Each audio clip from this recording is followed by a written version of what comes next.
Double layered soft আৰু spongy চুজি ঢকলা ৰেচিপিটোলৈ সকলোকে স্বাগতম জনালোঁ। তাৰ বাবে 1 কাপ চুজি, আধা কাপ দৈ আৰু 1 কাপ পানী মিহলাই ভালদৰে সকলোখিনি মিক্স কৰি ল'ব। এচামুচ নিমখ বা জোখ অনুসৰি এচামুচ জিৰা গুটি, তেল এচামুচ, চেনি এচামুচ দি আকৌ এবাৰ সকলোখিনি মিহলালোঁ। আধা ঘণ্টাৰ বাবে ঢাকি থৈ দিলোঁ। এইফালে এটা চাটনি বনালোঁ। 4-5 চামুচ বাদাম, 1 ইঞ্চি আদা, ধনিয়া এমুঠি, জোখ অনুসৰি নিমখ, নেমু ৰস 4-5 চামুচ, চিলি ফ্লেক্স নহ'লে বা কেঁচা জলকীয়া দি এটা ডাঠ চাটনি তৈয়াৰ কৰি ল'ব। এইফালে এটা পাত্ৰত অলপ তেল সানি ল'লোঁ। চুজিৰ ঘোলখিনি ৰেডি হৈ গ'ল। তাতে অকণমান পানী মিহলাই ঘোলখিনি অকণমান জুলীয়া কৰি ল'লোঁ আৰু তাৰ আধা অংশ আন এটা বাতিলৈ কাঢ়ি থ'লোঁ।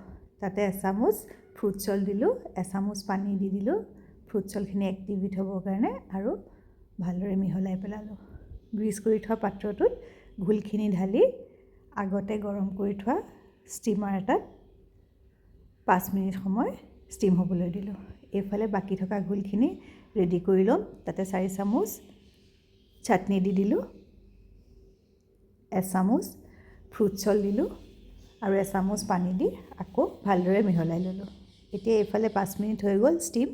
তাতে এচামুচকৈ ঘোলখিনি দি লাহেকৈ চাৰিওফালে বহলাই দিলোঁ। 20 মিনিটৰ পিছত চব টুথপিকডাল ভৰাই চাওঁতে একেবাৰে পৰিষ্কাৰ হৈ ওলাই আহিল আৰু চুজিৰ ঢকলা ৰেডি হৈ গ'ল। ঠাণ্ডা হ'বৰ বাবে এটা পাত্ৰত থৈ দিলোঁ। এইফালে তেলত জিৰা, সৰিয়হ, নৰসিংহ পাত আৰু বগা তিল দি তেল মাৰি ঢকলাখিনিৰ ওপৰত সানি দিলোঁ। ঢকলাখিনি কাটি ল'লোঁ বৰফিৰ আকাৰত। এয়া চাওক, একদম কোমল, নৰম, মোলায়ম চুজিৰ ডাবল লেয়াৰ ঢকলা ৰেডি। আন এখন থাললৈ কাঢ়ি থ'লোঁ ঢকলাখিনি আৰু চাটনিৰ লগত পৰিৱেশন কৰিলোঁ।